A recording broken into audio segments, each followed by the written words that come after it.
사그라다 파밀리아라는 말은 들어보셨죠? 예, 1992년에 우리나라 스페인 바르셀로나에서 올림픽이 열리면서 뭐 그 전에도 이미 잘 아시는 분들은 뭐 아시겠지만 그래도 좀 대중적으로 우리나라에서 많이 이제 누구나 다 알려지게 된 것은 그때 이 스페인 바르셀로나에서 올림픽이 열리면서 그 도시에 있는 아주 독특한 형태의 그 안토니 가우디라고 하는 건축가가 만든 작품으로 지금도 아직 완성이 안 됐죠. 예, 아주 정말 희귀하게 생긴 독특하게 생긴 가장 특이하고 독특한 모습의 성당 건물인데요. 예, 그래서 그 이후에도 이제 뭐 우리나라에서 스페인 여행도 사람들이 많이 가고 그래서 그런지 하여간 뭐 많이 알려져 있습니다. 그래서 이제 당연히 스페인 성당이니까 스페인어로 돼 있겠죠. 그래서 사그라다 파밀리아, 영어로는 이게 Sacred Family 또는 Holy Family에서 성가정 또는 성가족, 거룩한 가족, 예수 그리스도와 요셉 그다음에 마리아 이 셋을 성가족 또는 거룩한 가족이라고 서양의 카톨릭 문화권에서 이제 부르는 이름입니다. 예. 근데 이제 성경적으로 봐서는 이제 더 이상 거룩한 가정이 그 세 분으로 요약되는 것은 아니겠죠. 성경적으로 봤을 때에는 하나님께서 새로 만드신 새로운 가정, 그것을 성경에서는요 하나님의 집안이라고 household of God, 하나님의 집안이란 표현도 쓰고 에베소서에서 또 갈라디아서 6장에 보면 믿음의 집안이란 표현도 써요. 믿음의 집안, 믿는 사람들끼리 모이는 집안이니까 신기하죠? 믿음의 집안이란 말도 쓰고 그 다음에 하나님의 가족이란 말도 쓰고 그 다음에 하여간 용어가 이렇게 좀 다양해요. 또 너와 내 집이라고 해서 하나님의 집이란 말이 이렇게 건물만 얘기하는 게 아니라 그 집에 사는 사람들도 성경에서 얘기하죠. 그래서 내가 구원을 받고 내 집이 구원을 받으리라 그러면 건축물이 구원받는다는 뜻은 아니잖아요. 그렇죠. 그래서 하우스라고 하는 말이 그 안에 사는 사람들을 나타낼 때도 있어요. 그래서 하여간 오늘 주제는 가정과 관련되고 또 가족과 관련된 내용인데 한번 살펴보도록 하겠습니다. 예, 오늘 제가 앞부분에 이렇게 썼습니다. 가정의 달 5월 마지막 주입니다. 오늘은 가정의 구성원인 가족에 대해서 생각해 보려고 합니다.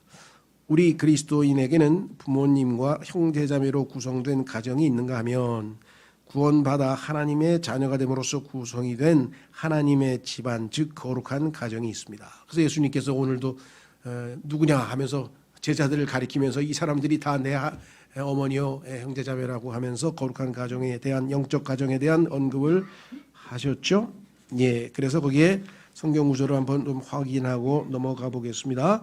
거기 뭐라고 되어 있냐면요, 이 온 우주에는 하나님을 대적한 마귀가 아비로 있는 사악한 가정이 있는 반면에, 자 성경에 보니까 아비가 마귀인 그런 이상한 가정이 하나 있는데, 자 성경 구절 보시면 요한복음 8장 44, 47절이라고 되어 있죠. 너희는 너희 아비 마귀에서 났으므로 너희 아비의 욕망들을 행하려 하느니라. 그는 처음부터 살인자요 자기 속에 진리가 없으므로 진리 안에 거하지 아니하고 거짓말을 할 때에 자기의 것으로 만하나니 이는 그가 거짓말쟁이요 거짓의 아비이기 때문이라. 그런즉 내가 너희에게 진리를 말하므로 너희가 나를 믿지 아니하는도다. 너희 중에 누가 내게 죄를 깨닫게 하겠느냐. 또한 내가 진리를 말할진대 너희가 어찌하여 나를 믿지 아니하느냐. 하나님에게서 난 자는 하나님의 말씀을 듣나니 그러므로 너희가 그것들을 듣지 아니하면 너희가 하나님에게서 나지 아니하였기 때문이라 하시니라. 자, 그래서 이 땅에서 구원받지 못한 사람들은 자동적으로 다 마귀의 가정 안에 등록이 되어버리네요. 자, 확인해 보겠습니다.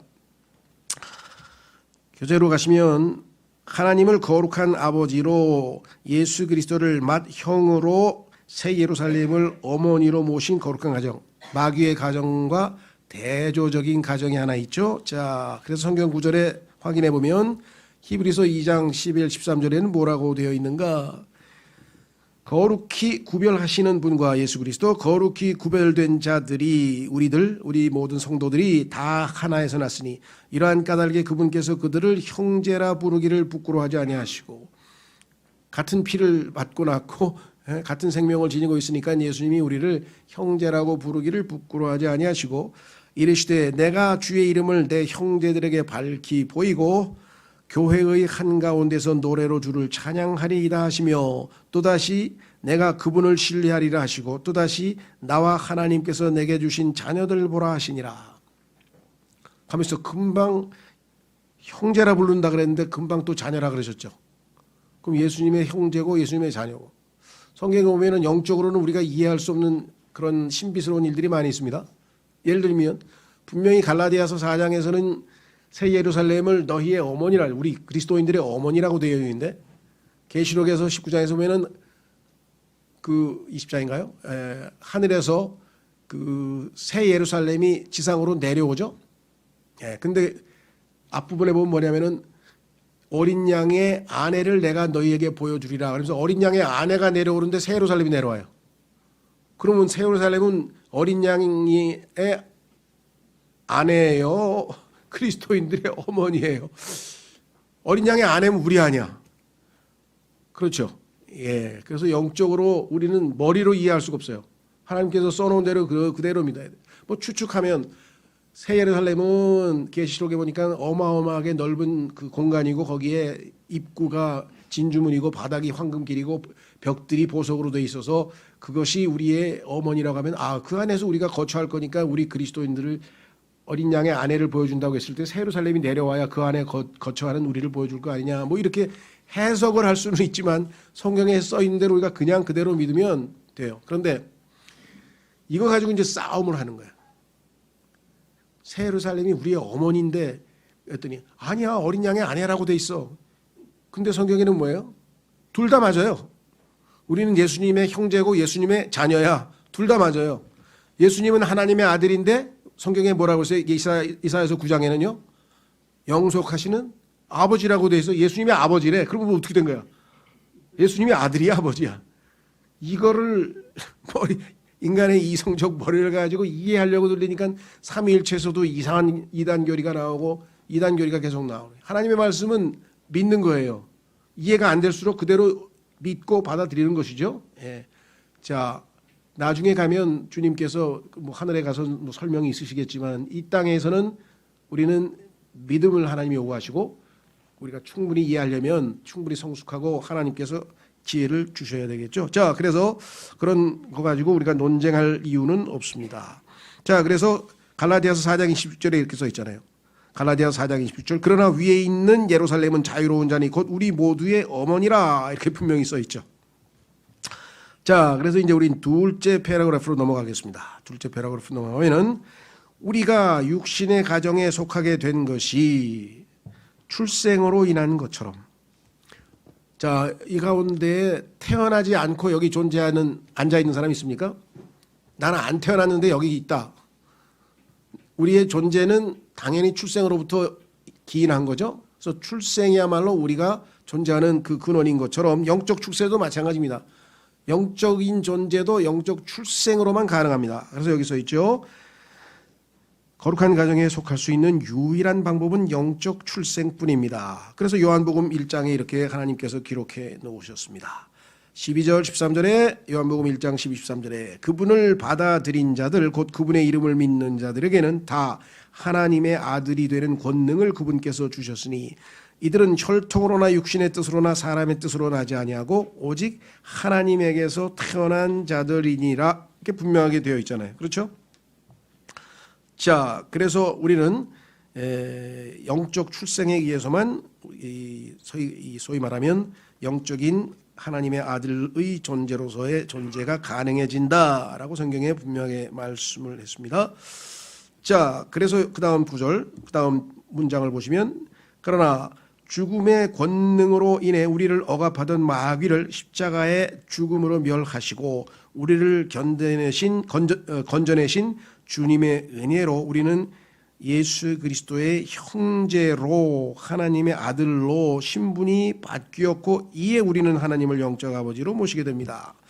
자, 이 설명을 증거하는 구절들을 성경을 통해서 우리가 확인해 보려고 합니다. 자, 히브리서 2장 11절 13절 말씀 아까 우리가 읽었었죠. 분명하게 다시 한번 읽겠습니다. 거룩히 구별하시는 분과 거룩히 구별된 자들이 다 하나에서 났으니 이러한 까닭에 그분께서 그들을 형제라 부르기를 부끄러워하지 아니하시고 이르시되 내가 주의 이름을 내 형제들에게 밝히 보이고 교회의 한가운데서 노래로 주를 찬양하리이다 하시며 또다시 내가 그분을 신뢰하리라 하시고 또다시 나와 하나님께서 내게 주신 자녀들을 보라 하시느니라 하고 분명하게 말씀을 하셨습니다. 자, 갈라디아서 4장에는 뭐라고 되어 있는가? 여기 보면은 하나님을 우리가 아버지라고 부르게 된 계기가 써 있는데 이렇게 써 있습니다. 갈라디아서 4장 4절에서 7절에 보시면 그러나 충만한 때가 이름에 하나님께서 자신의 아들을 보내사 여자에게서 나게 하시고 율법 아래 있게 하셨나니 이것은 율법 아래 있는 자들을 구속하시고 또 우리가 아들로 입양되게 하려 하심이라. 너희가 아들이므로 하나님께서 자신의 아들의 영을 너희 마음속에 보내사 아바 아버지 하고 부르짖게 하셨느니라. 예수님을 영접하면 예수님의 영이 우리 안에 거하시고 그 예수님의 영이 아들의 영이기 때문에 아들은 당연히 아버지를 보고 아버지라고 부르겠죠. 그렇죠? 네. 저는 어떤 굉장히 솔직한 사람으로부터 고백을 들었는데 교회를 30년이 넘게 다녔는데 한 번도 하나님을 아버지라고 불러본 적이 없다. 저는 구원받은 그날부터 아버지라고 불렀는데요. 왜 그럴까요? 생명이 없는 거죠. 출생을 안 한 거예요. 출생을 했으면 생명이 있을 것이고 그러면 자동적으로 아버지라고 부르게 돼 있죠. 왜 아들의 영이 있는데 왜 하나님을 아버지라고 못 부르겠습니까? 여기 써 있잖아요. 아버지라고 부르라고 하나님의 아들의 영을 보내주셨다고. 그래서 아바 아버지하고 부르게 됐다고 갈라디아서 4장 6절에 써 있죠. 그러면 내가 더 이상 종이 아니요 아들이니 아들이면 그리스도를 통한 하나님의 상속자니라. 여러 번 제가 예를 들었는데 그보다 더 좋은 예가 따로 없어서 여러 번 들으신 분은 하여간 그러시겠지만 그래도 다시 한번 강조해 드리면 그 유명한 일화를 워치만 리가 책에다 써놨어요. 유명한 일화인데 그것은 뭐냐? 워치만 리는 구원받은 그리스도인으로서 중국의 자유주의 기독교, 다시 말하면 예수 그리스도를 훌륭한 스승과 사상가로 그저 따르는 공자맹자처럼 따르는 그런 종류의 잘못된 신앙, 예수님이 참 하나님이시고 우리의 구원자이신 게 아니라 훌륭한 사상가라고 생각하는 그러한 신앙을 우리가 자유주의 신앙 또 현대주의 신앙이라고 하는데 그런 신앙을 가지고 있는 신앙 아닌 신앙을 가지고 있는 주 선생이라고 주성을 가진 굉장히 유명한 그리스도인이 한 분이 계셨어요. 중국에. 그래서 그분이 사회적으로 존경도 받고 그러는데 자기가 마음에 부담이 되는 거예요. 저 사람이 태어난 적이 없는 생명이 없는 사람인데 어떻게 하면 내가 저 사람에게 진정으로 아버지가 누구이신지 하나님을 소개해서 아버지라고 부를 수 있게 구원받게 출생시켜 줄 수 있을까 고민을 하다가 하나님께서 주시는 지혜가 있었어요. 그래서 이제 하나님께 기도하고 하나님 이번에 가면 꼭 지혜를 주셔서 어떻게든 제가 이 형제에게 이 사람에게 자신의 실체를 분명히 드러내 보여서 구원의 필요성을 깨닫도록 그렇게 꼭 전할 수 있게 도와주십시오 하고 방문을 했는데 이 젊은 워치만이도 당대에 이제 유명한 그리스도인 지도자 중에 한 사람이니까 방문해서 반갑게 인사를 하고 거실에 앉아서 인사를 합니다. 그때 그 집에 애완견이 강아지 한 마리가 쪼르륵 와서 막 그냥 이렇게 반가워하는 거예요. 그래서 아유 이렇게 예쁜 강아지가 있으셨네요. 혹시 저 강아지 이름이 뭡니까? 강아지 이름은 제가 잊어버렸어요. 하여간 복동이라는데 복동이. 예, 복동이에요. 복동아 인사하라. 여기 저기 누구야? 니 선생, 니토생이니까 중국 니 선생 오셨어. 그래. 막 좋아하니까. 아이고 주복동, 아이고 귀여워라, 아이고 귀여워라. 이보시오. 뭐라고요? 주복동이라니. 얘는 내 개야. 이 개에다가 내 귀중한 성을 왜 갖다 붙여? 내가 주 선생님 얘 너무너무 사랑하시잖아요. 사랑은 하지. 그렇다고 얘가 내가 무슨 낳은 애기도 아닌데 여기다가 주복동이라니. 이 사람 큰일 날 사람이네. 그러니까 그거 알고 계세요? 그러니까 이 사람이 농담하나. 그 순간 뭐라 그랬을까요? 주 선생님이 강아지를 보고 주복동이라고 부를 수 없는 것처럼 자녀라고 친자녀로 대하지 못하듯이 하나님께서도 주 선생님이 훌륭한 교회 다니는 그리스도인이긴 한데 소위 말하면 아들이라고 부르실 수가 없어요. 왜? 하나님에게서 태어나질 않으셨기 때문에. 그 순간 그냥 엄청난 충격을 받았을 거 아니에요. 그렇죠? 그래서 성경을 탁 펴서 예수님은 단순한 인간이 아니시고 예수 그리스도는 주 선생에게 생명을 주셔서 하나님을 아버지라고 부를 수 있도록 하기 위해서 여기 써 있지 않습니까? 아들의 영을 예수님을 믿는 사람에게는 아들의 영을 주셔서 아바 아버지 나의 아버지 그렇게 부를 수 있도록 하나님이 해주셨다 그랬는데 지금 주 선생이 하나님을 아버지라고 부를 수 있습니까? 창조주를 내가 어떻게 아버지라고 불러? 바로 그겁니다. 그렇죠? 우리나라에도 훌륭한 그리스도인들 많아요. 막 신문에다 글도 쓰고 뭐 세계적으로도 많아요.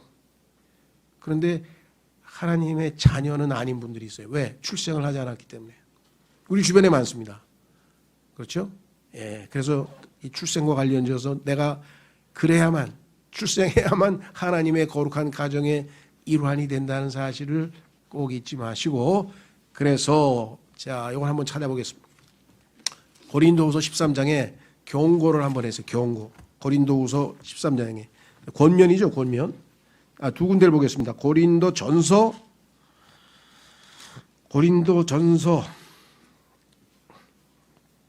15장. 고린도전서 15장.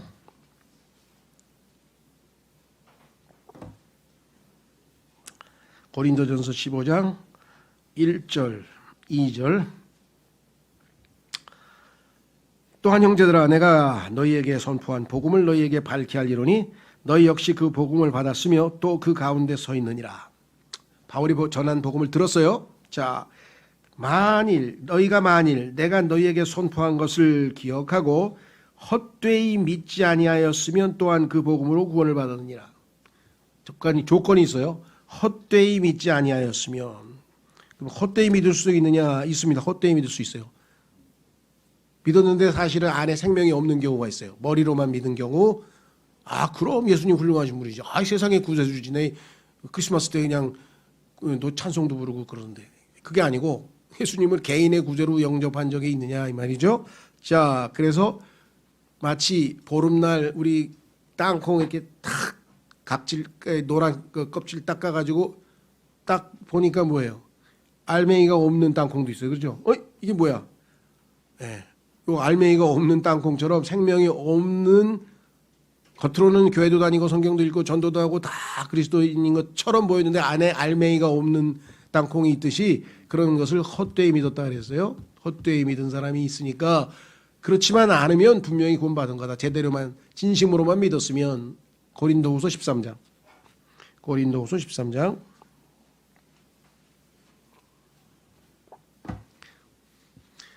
그럼 내가 진짜 믿은 거 어떻게 알아요? 그러니까 마음으로 자기 마음을 모르나요? 두 번째, 하나님을 아버지라고 부르는데 너무너무 자연스러워. 그리고 막 아버지가 내 마음에 막 와 닿는 것 같아. 그러면 자동으로 생명이 있는 거겠죠. 고린도후서 13장 5절. 고린도후서 13장 5절. 너희가 믿음 안에 있는지 너희 자신을 살펴보고 너희 자신을 입증하라. 예수 그리스도께서 너희 안에 계시는 줄을 너희가 스스로 알지 못하느냐. 그렇지 않으면 너희는 버림받은 자니라. 생명이 없는 사람이 있어요. 예수님의 안에 안 계셔. 근데 평생 예수님 믿는다고 평생을 다 보냈어. 이런 사람들이 의외로 많더라는 거죠. 의외로 많더라. 그나마 나중에라도 깨닫고 예수님을 제대로 받아들이면 좋겠는데 그래서 할 수 없이 교회에서는 뭐예요? 이런 구절들을 몇 번씩 자꾸 읽어드리는 거예요. 다 구원받는데 어느 날 그 복음 진도 집회에서 예수님 영접하는 사람한테 갑자기 손 들었어. 형제 지금 교회 다닌 지가 몇 년 됐는데 제가 어릴 때 구원 받은 줄 알았는데요. 그냥 받은 줄로 생각한 것 같아요. 생명이 없어요 저는. 자기가 자기 입으로 그래서 그날 새로 구원받은 사람도 있어요. 있는 정도가 아니라 여럿 있어요. 이런 간증을 제가 여러 명한테 들었거든요. 예. 그렇지 않으면 너희는 버림받은 자니라. 그러나 우리가 버림받은 자가 아닌 것을 너희가 알기를 내가 바라고. 근데 나는 아니야. 나는 분명히 예수님 진심으로 믿어서 내 안에 예수님 계셔. 한 구절 더 찾겠습니다. 이왕 얘기가 나왔으니까. 로마서 8장 16절. 로마서 8장 16절. 예전에 어떤 교회 같이 다니던 어떤 분이 저는 가끔 가다가 내가 진짜 구원받은 사람인가? 구원받은 사람이에요. 근데 내가 진짜 구원받은 사람인가? 그걸 뭘로 입증을 하지? 뭘로 얘기를 하지? 하면서 고민을 하면서 나한테 물어보더라고요. 예, 뭐 은행 다니는 집사셨는데 그래서 그거요. 뭐 형제님 안에 내주하시는 성령께서 성령 형제님의 영이 성령님과 더불어 하나님의 자녀인 것을 속에서 증거하신다 그랬는데 그런 게 안 느껴져요? 그런 거 없어요? 그랬더니 그런 게 어디 있니 성경에? 그래서 제가 펴서 읽어줬더니 그걸 막 암송하더니 이거였구나. 내가 이걸 쫙 암송하고 다니면서 자 로마서 8장 16절에 이렇게 써 있습니다. 성령께서 친히 우리 영과 더불어 우리가 하나님의 자녀인 것을 증언하시나니 성령께서 안에 내주하시면요 자동적으로 내가 하나님의 자녀라는 것을 증언해서 알아요. 그건 뭐 그렇죠. 난 하나님의 자녀인 걸 알아. 훌륭해서가 아니라 예수님의 보배로운 피로 죄 씻음을 받았기 때문에 성령이 뭐예요? 깨끗해진 사람 안에 들어오시는 거죠. 자, 그래서 이제 다시 돌아갑니다. 얘기가 좀 길어졌는데요. 자, 그래서 셋째 패러그래프로 갑니다. 사실 인류의 역사는 우리 생각할 때에는 창조 그다음에 타락, 그다음에 이제 구속, 회복 이러면서 그냥 거대한 우리가 메가 스토리라 그래서 창조, 타락, 구속, 회복. 그래서 인류 전체 역사를 이렇게 성경에서 요약을 한다. 이런 얘기들 많이 하는데 그러나 또 다른 각도에서 보자면요. 온 우주의 주관자이신 하나님께서 아들과 아버지와 성령께서 서로 소통하시면서 사랑하시면서 기쁨으로 계셨는데 하나님 마음에 더 큰 기쁨을 얻고 싶어서 하나님의 형상대로 자녀들을 더 많이 낳아서 그 자녀들을 통해서 하나님께서 더 큰 기쁨을 얻고 싶었다. 근데 그게 누군가 봤더니 하나님의 아들이신 분의 신부를 얻고 싶어서 요즘으로 얘기하면은 아들을 장가 보내실 프로젝트가 인류의 역사예요. 온 우주를 창조하신 게 하나님께서 아들 장가 보내려고 계획을 짜신 거야. 이해가 되세요? 성경에 여기 써 있죠. 인류의 역사는 창조주 하나님께서 아들을 위해 신부를 선물로 주기 위해서 시작하신 것입니다. 아들을 기쁘게 해주려고 아들에게 신부를 만들어 주려고 영광스러운 신랑의 신부를 택하시려 이 땅에 오신 우리 주 예수 그리스도께서는 죄인들로 신부의 자격을 얻도록 하고자 보배로운 피를 흘리셨습니다. 신부는 정결해야 되는데 그렇죠. 신부가 다 죄로 인해서 더럽혀졌으니까 어떻게 해요? 그래서 아들이 직접 피를 흘리셔서 그렇죠. 정결케 해서 예수 그리스도를 믿고 따르는 자들을 한 신부로 한 명의 신부로 만드신다. 자, 그래서 보배로운 피를 흘리셨습니다. 이 피로 정결케 된 자들을 정결한 처녀로 신랑과 정혼하게 하고 그래서 이 땅에서 우리가 예수님과 정혼을 했다. 확인해 보겠습니다. 고린도후서 11장 2절 성경 구절 고린도후서 11장 2절 성경 구절. 그 전에 히브리서 12장 어디 있나? 히브리서 12장 9절도 마저 읽어보죠. 아까 우리가 하나님의 아들이라는 얘기. 히브리서 12장 9절부터 먼저 읽고 고린도후서로 가겠습니다.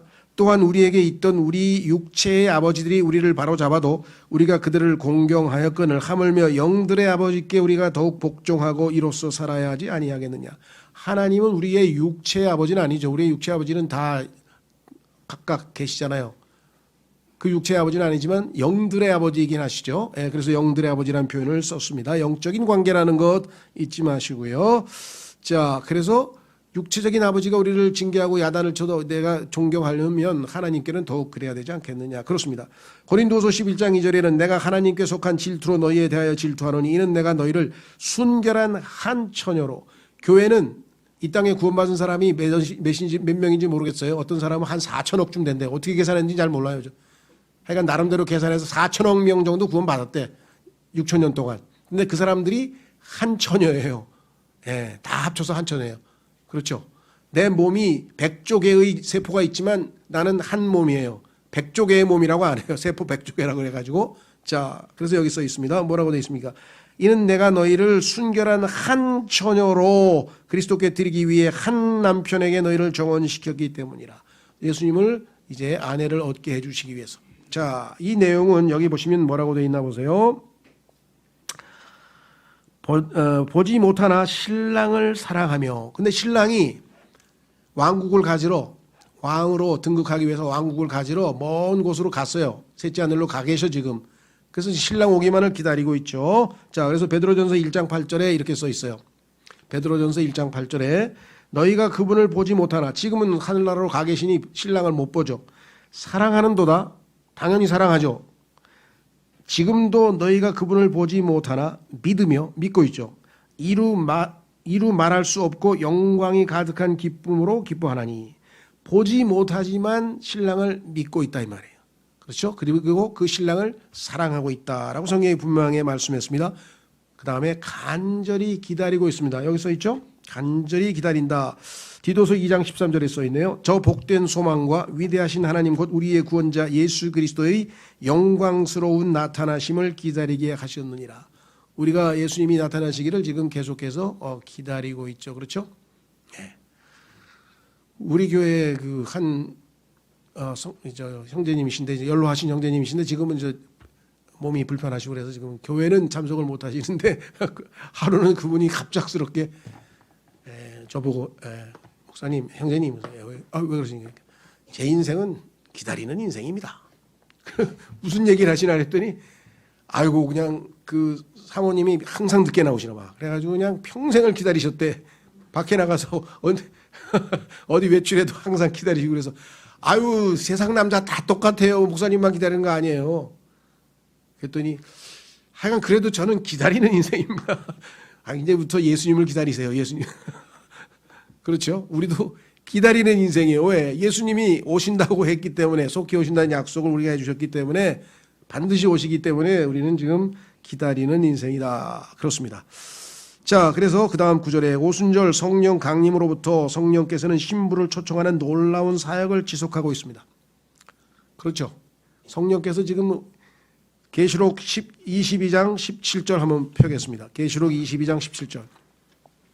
계시록 22장 17절에 보면요, 마지막 구령 초청이에요. 마지막으로 성경에 보면 예수님 믿으라고 초청하는데 거기에 초청하는 당사자가 누구냐면 성령하고 신부예요. 우리 성령하고 신부하고 합쳐서 뭐라고 마지막으로 기회를 주냐면 이렇게 썼네요. 계시록 22장 17절 성령과 신부가 말씀하기를 오라 하시는도다. 오라. 이 오라라고 하는 단어가 구원 초청인데요. 그렇죠? 오라. 수고하고 짐진 자들은 다 내게로 오라.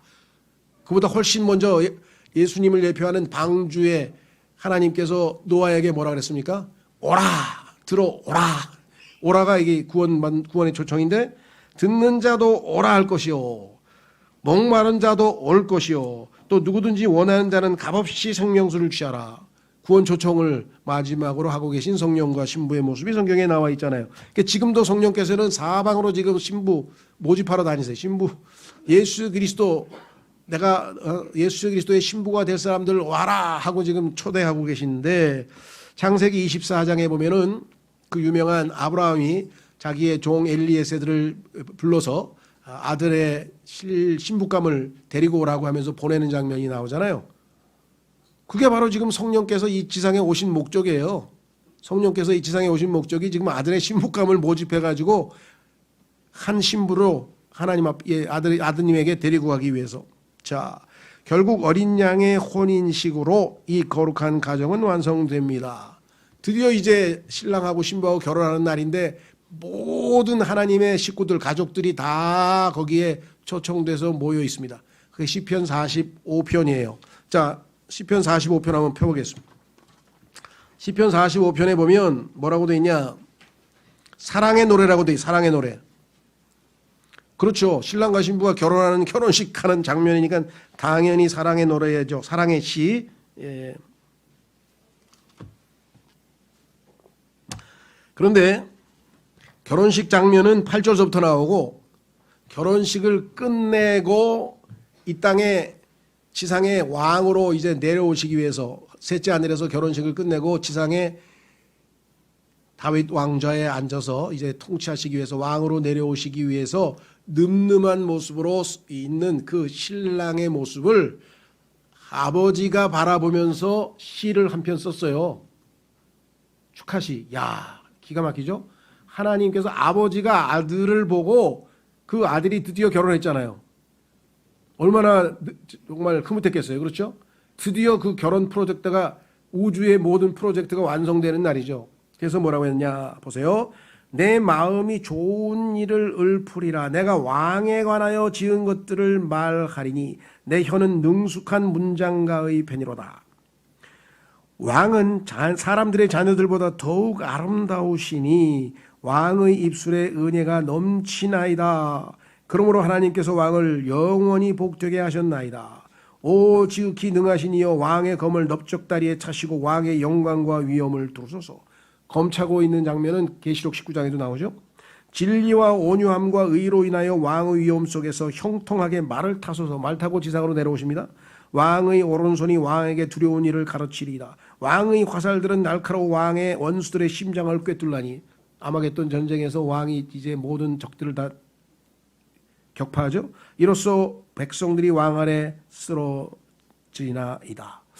야, 아버지께서 아들에게 이렇게 우리가 볼 때는 존중하는 말을 썼지만 이거는 세 분이 동등한 하나님이시기 때문에 그렇습니다. 6절 보세요. 오 하나님이여. 아들을 보고 하나님이라고 불렀어. 왜? 아들이 가시기 때문에. 오 하나님이여. 주의 왕자는 영원 무궁하오며 주의 왕국의 홀은 의로운 홀이니이다. 예수님은 의로운 통치자죠. 왕이 의를 사랑하시고 악을 미워하시니 그러므로 하나님 곧 왕의 하나님께서 즐거움의 기름으로 왕에게 기름을 부어 왕의 동료들보다 높이셨나이다. 이게 하나님이 쓰신 거 어떻게 알아요? 히브리서 1장에 답이 있어요. 히브리서 1장의 이 구절을 인용하면서 하나님께서 아들에게 하신 말씀이라고 써 있어요. 그래서 우리는 성경을 비교해 보니까 이게 하나님 아버지가 아들에게 쓰신 내용이구나. 이걸 성경을 통해서 확인해 보는 거예요. 우리 문화에서는 어색하죠. 왜? 아들에게 아버지가 존댓말을 썼다? 근데 어색할 것도 없는 게 이조 시대에 보니까 왕이 세자에게도 때로는 막 존댓말도 쓰고 그러더라고요. 그렇죠. 네. 어쨌거나 하여간 하나님께서 아들을 혼인시키고 나서 그 늠름한 모습을 묘사했고요. 근데 8절서부터는 이제 결혼식에 참여한 신부서부터 시작해서 뭐 들러리부터 시작해서 자세하게 설명을 하고 있는데 한번 읽어보세요. 결혼식에 관한 내용들이 나와 있습니다. 자, 그래서 가정이 완성되는 장면이 바로 시편 45편에 나와 있고요. 계시록 19장에는 혼인식에 대해서 기뻐하고 즐거워하라고 외칩니다. 자, 성경 구절 확인해 보겠습니다. 성경 구절 계시록 19장 7절 9절에 보시면 누굽니까? 그 영국 찰스 황태자의 그 전 부인이 무슨 다이아나비인가 죽었죠. 그런데 그 다이아나비하고 결혼할 때 뭐 세기의 결혼식 하면서 뭐 아주 막 전 매스컴이 아주 떠들썩했잖아요. 세기의 결혼식이라고 그렇죠. 예.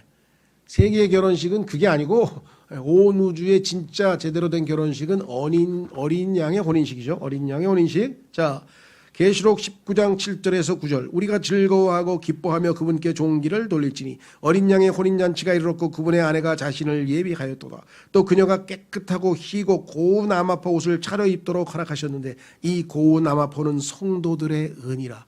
예수 그리스도를 믿고 구원받은 후에 그리스도께서 우리를 통해서 생산해내신 모든 의로운 행위들이 우리의 세마포라고 성경에 써 있어요. 하더라. 그가 내게 말하기를 기록하라. 어린 양의 혼인 만찬에 부름받은 자들은 복이 있도다 하고 또 내게 이르되 이것들은 하나님의 참된 말씀이라 하기에. 세기의 결혼식이 아니고 이건 뭐 정말 온 우주의 최고의 결혼식인데 하나님께서 이 결혼식을 성사시키기 위해서 아들을 결혼시키기 위해서 창조부터 시작해서 모든 하나님의 all the counsel of God 하나님의 모든 계획이 수립되었다고 하는 것이에요. 얼마나 멋집니다. 그렇죠? 우주가 그냥 이 진화론자들이 얘기하는 것처럼 그냥 오랜 세월에 우연히 막 어쩌다 보니까 이게 뭐가 생겨나고 그거하고는 차원이 다른 거예요. 하나님의 치밀한 계획하에 하나님의 모든 계획 속에서 이렇게 아름다운 그렇죠. 네. 이 어린 양의 혼인 잔치에 대해서 혼인에 대해서 시편 45편을 읽어보고 조금 더 깊이 있게 생각하면요. 결혼식 하나하나가 얼마나 의미 있는 일인지 몰라요. 전부 다 어린 양 혼인식을 예표하는 거예요. 짐승들, 이스라엘 백성들이 다 잡아서 번제에 바칠 때 그거 다 뭐예요? 사실은 예수 그리스도의 속죄 헌물이잖아요. 그걸 기억하기 위해서 계속 어린 양을 몇천 년 동안 잡아 바치라 그랬잖아요. 수없이 많은 결혼식이 열립니다. 예수님도 혼인잔치에 가서 첫 번째 기적을 베푸셨습니다. 물을 포도즙으로 만드셨죠. 이 다 뭐예요 이게? 하나님의 마음속에 제일 관심거리가 뭐예요? 아들을 혼인시키는 거예요. 아들을 혼인시키는 거예요. 그렇죠. 그러니까 부모님들이 여러분들 여기 아드님들 결혼시키려고 자꾸만 잔소리해도 좋은 뜻으로 해석하세요. 아, 하나님의 뜻을 받으시려고 하는 거구나. 자, 다시 돌아옵니다. 마지막 패러그래프에서 이렇게 썼네요. 제가 이 땅에서 거룩한 가정의 일원이 된 자들은 이 가정의 모형으로서의 육신의 가정도 잘 살필 책임이 있고 이것이야말로 신앙생활의 첫 열매여야 합니다. 그렇습니다. 골로새서 3장에 보면은요, 하나님과 올바른 관계를 회복한 그리스도인이 이제 수평 관계에서 인간과의 관계를 수립하는데 하나님께서 제일 중요시 여기는 게 뭐냐? 부부 관계인데 그 부부 관계 중에서도 누구에게 첫 번째 기회의 영광을 주셨는가? 하나님께서 아내들 먼저 불렀어요. 아내들아. 그래서 서양 문화는 레이디 퍼스트가 된 거예요. 아내들아. 그 다음에 남편들아. 그 다음에 부모 자식 간에는 뭐예요? 자녀들아. 그 다음에 이제 부모들아 하고 이렇게 부르셨어요. 이것이 자 하나님과 우리와의 관계에서 하나님과의 관계가 회복이 돼서 수평적으로 하나님께 올바른 자세를 갖춘 그리스도인은 당연히 수평적으로 제일 먼저 회복해야 될 것은 부부관계고 그 다음에 부모 자식 관계고 그 다음에 뭐예요? 이제 이웃 관계 뭐 이렇게 해서 점점 넓어지는 거잖아요. 그렇죠? 네. 그래서 제일 먼저 우리가 관심 가져야 될 것은 바로 이 가정 회복이라는 것. 구원받은 성도에게 가족관계의 올바른 정립은 매우 중요합니다. 그래서 거기 디모데전서 5장 4절 8절을 한번 하나님 말씀을 읽겠습니다. 하나님 말씀에는 뭐라고 되어 있는가? 만일 어떤 과부에게 자녀나 손자들이 있거든 그들이 먼저 집에서 효성을 보여 자기 부모에게 보답하는 것을 배우게 하라. 그것은 하나님 앞에서 선하며 받으실 만한 것이니라. 누구나 죄송합니다. 8절. 그러나 누가 자기 친족 특히 자기 집 사람들을 부양하지 아니하면 그는 믿음을 부인한 자요 불신자보다 나쁜 자니라. 가정의 중요성에 대해서 하나님께서 얼마나 강조하고 있는지를 우리가 잘 생각해요. 그래서 성경에 보니까 부부관계, 그 다음에 부모 자식 관계, 그 다음에 직장생활에서의 상사와의 관계, 그 다음에 안 믿는 세상 사람들과의 관계, 이 순서대로 순서가 중요해요. 그러니까 직장생활이나 사회생활을 중시 여기다가 가정을 망가뜨렸다. 이건 완전히 순서를 잘못한 거예요. 그렇죠? 네, 다른 것 뒤에 것은 중요성이 덜한 거예요. 더 중요한 것은 가정이라는 것이에요. 근데 지금 이 세상은 어떻게 됐습니까? 하나님 만드신 가정 다 파괴됐죠. 그렇죠? 부부관계 다 파괴됐죠. 그 다음에 부모 자식 관계도 다 파괴됐죠. 이게 뭐예요? 이 세상 영이죠. 마귀가 이 세상 사람들에게 그것보다 더 중요한 게 뭐예요? 자아성취. 내가 직장에서 승진하고 나 빨리 그냥 떠가지고 그냥 한몫 잡는 거예요. 사회생활에서 뭐 권력도 잡고 국회의원도 되고 뭐도 되고 막 이게 가정을 희생하면서 그게 된다면 그건 성경적 원칙에서 벗어난 거예요. 자, 그래서 우리는 이렇게 마지막으로 기록했습니다. 육신의 고립과의 관계를 소홀히 하고 거룩한 하나님의 집안에만 관심을 보이는 것도 반면 거룩한 가정은 도외시하고 육신의 가족만 챙기는 것도 우리가 가야 할 길이 아닙니다. 우선순위와 균형을 갖추고 가정생활에 임하시기 바랍니다. 자, 그래서 한 구절 더 읽겠습니다. 마지막 구절인데요.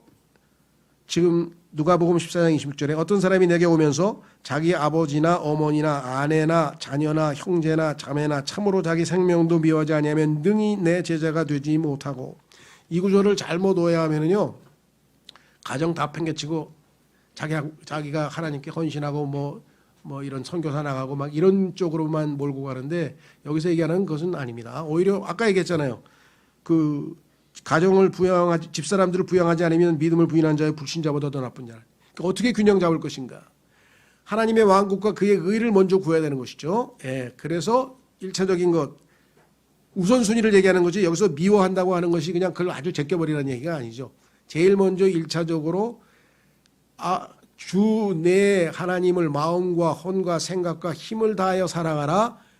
그 다음이 두 번째가 뭐예요? 내 이웃을 내 자신과 같이 사랑하라. 마찬가지 하나님 아버지와의 올바른 관계, 그렇죠? 그것이 세워지면 그 다음에 뭐예요? 수평 관계에서도 당연히 가족과의 관계도 올바르게 세워진다, 이런 뜻입니다. 그러니까 우선순위에 관한 얘기지 하나는 완전히 포기하고 버리라 이렇게 오해하시면 안 된다는 것을 좀 기억하시고요.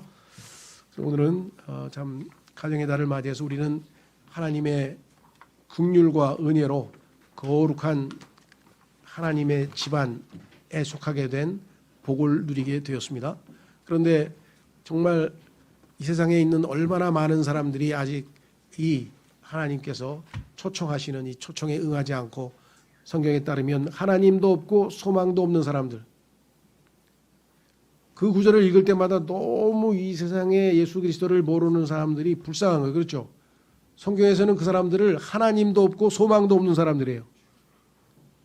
아무리 다른 거 다 가지면 뭐합니까? 하나님도 없고 소망도 없는 사람들이 이 땅에서 살아가는 모습을 보면서 정말 우리가 울지 않을 수 없죠. 바울처럼 내 친족, 내 민족이 구원을 받는다면 차라리 내가 저주를 받을지라도 그렇게 됐으면 좋겠다라고 하는 간절한 마음을 우리도 참 본받고 어떻게든 우리 주변에 있는 우리 친지, 친척, 가정 중심으로 해서 점점점 더 넓혀서 적어도 대한민국의 우리 동포만이라도 우리가 기도의 대상으로 삼아야 되지 않겠습니까? 그렇죠. 그래서 오늘 가정에 대해서 한번 살펴보는 좋은 기회를 가졌습니다. 이 시간에 주님 하나님의 가정에, 거룩한 가정에 함께하게 해주셔서 감사드리고, 또 내가 가정을 위해서 주님께서 주신 책무를 다하기에 부족함이 없도록 주님께서 지혜도 주시고 또한 능력도 더하여 주십시오. 다 같이 기도하겠습니다.